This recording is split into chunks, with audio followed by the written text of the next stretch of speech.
Bismillahirrahmanirrahim. Assalamualaikum warahmatullahi wabarakatuh. Perkenalkan, nama saya Farah Azhara dari Prodi Pendidikan Masyarakat kelas A. Di sini saya akan menjelaskan tentang presentasi yang bertema tentang Dynamic of Journal Living, Practice Problem at the Household Level. Kira-kira apa sih maksud tema itu?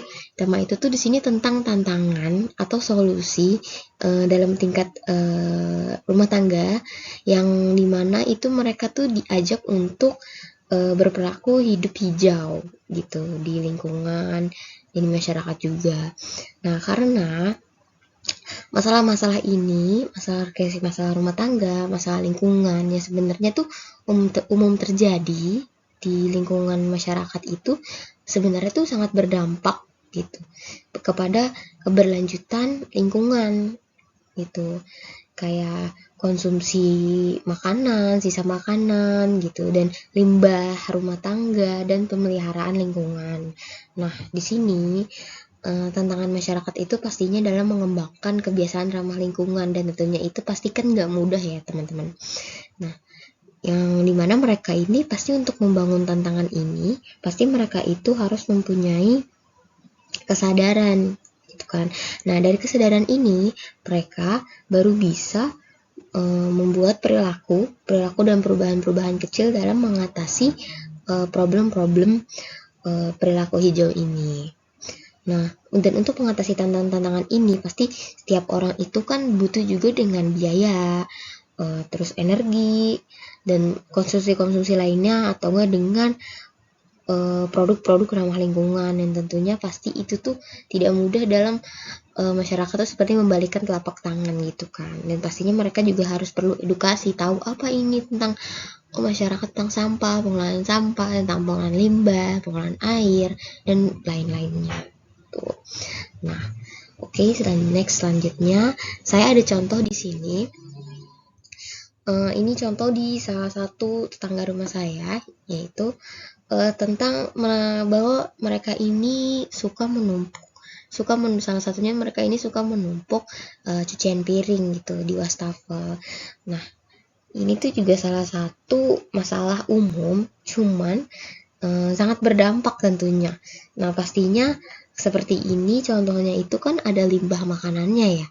Nah, limbah makanannya ini tuh waktu saya tanya itu kadang mereka tuh ada yang buang langsung gitu saja, ada yang emang mereka itu telaten gitu terhadap pembuangannya.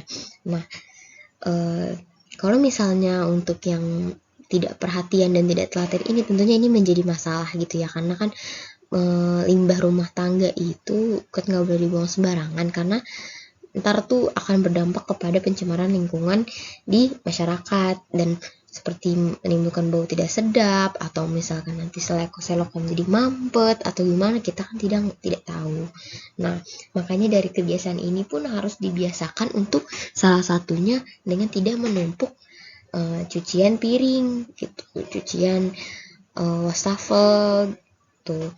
Karena waktu saya tanya juga dari beberapa mereka, ketika mencuci piring itu mereka sengaja menumpuk karena biar agar airnya selalu sekali pakai, dan mereka tuh ternyata juga cukup untuk boros dengan air cuci tuh, maksudnya kayak tidak di matikan gitu loh. Itu salah satunya. Nah, ini salah satu bentuk yang pertama. Dan yang kedua, ini ada sampah. Ini sampah di sekitar rumah saya juga. Ini adalah salah satu keluhan masyarakat juga, karena tempat sampah ini itu sangat prihatin. Yang pertama, karena tempat sampah ini tuh seperti nggak layak gitu, karena masyarakat ini banyak yang belum paham cara untuk memilah-milah sampah dan cara untuk membuangnya dengan baik itu bagaimana gitu. Dan banyak dari mereka ini sangat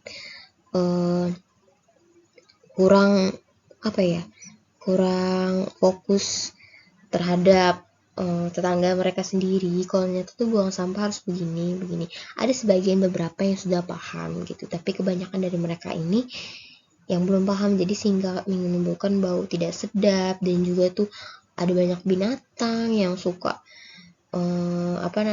ngacak-ngacak tong sampah juga, dan juga tentunya pasti kalau misalnya kita membuang sampah itu harus dengan baik, masalah ini tuh pasti akan diterima baik juga dengan seperti orang-orang dinas-dinas yang mengelola sampah gitu dan lain-lainnya gitu.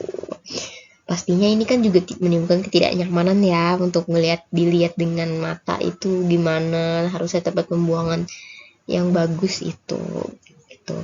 Ini contoh yang kedua, dan contoh yang ketiga itu di sini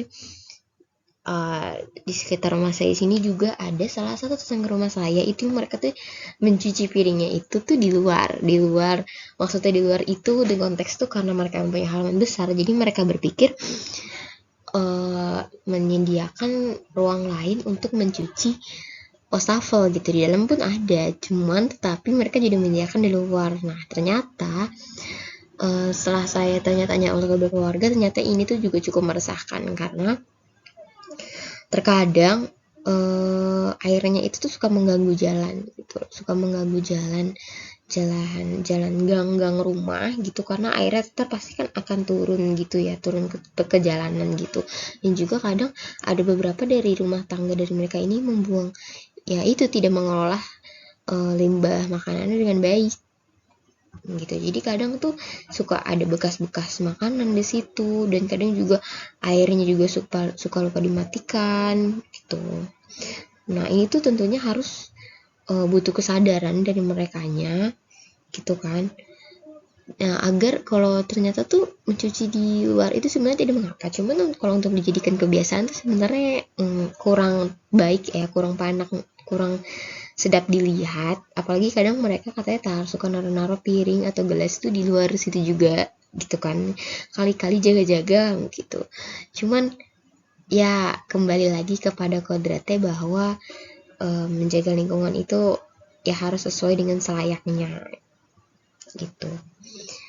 Nah terus yang ketiga di sini, nah terakhir yang ya di sini ada contoh tentang sampah. Di sini salah satu tetangga rumah saya itu di sini mereka cukup paham tentang pengelolaan sampah. Namun di sini mereka baru bisa mengelola untuk sampah-sampah botol-botol plastik atau botol kaca saja. Contohnya seperti yang digambar ini.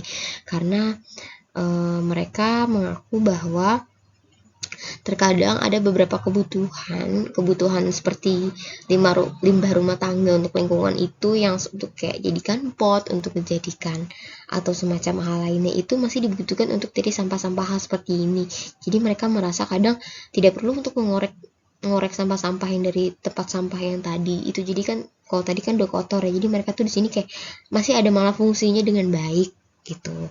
Dan salah satu alasan mereka di sini mengapa saya tanya itu mengapa mereka mengelola seperti ini, karena salah satunya juga untuk mempermudah para petugas sampah mengangkatnya, dan atau ketika para pemulung yang lewat itu ketika membutuhkan sampah-sampah seperti ini, karena tentunya mereka itu kan petugas sampah pasti paham dan mereka tuh pasti sudah memilahnya dengan baik gitu kan. Nah tentunya dari beberapa gambar yang saya ambil tadi itu masih banyak catatan-catatan problem-problem masalah rumah tangga umum yang sebenarnya masih menjadi PR ya, karena di sini terbukti bahwa sebenarnya rumah tangga dan masyarakat itu masih belum perhatian terhadap praktik lingkungan hidup hijau di lingkungan masyarakat. Karena sebenarnya ini tuh seharusnya yang menjadi kunci utama, karena kalau lingkungannya baik, lingkungannya asri, pasti tuh orang-orang pasti juga akan enak gitu untuk melihatnya dan kayak sedap untuk dipandang gitu kan. Dan juga ada beberapa waktu saya tanya beberapa ke mereka itu apakah mereka ini milih produk layanan kayak ramah lingkungan gitu, ternyata tidak banyak dari mereka, dan bahkan ada yang nggak tahu. Jadi mungkin sekitar dari 10 itu mungkin sekitar cuman 2/10 yang dari mereka yang paham akan tentang perilaku hijau ini, dan sisanya itu masih butuh bimbingan Itu. Mungkin sekiranya itu saja cukup presentasi saya yang bisa saya sampaikan saat ini. Mohon maaf bila ada kesalahan. Wassalamualaikum warahmatullahi wabarakatuh.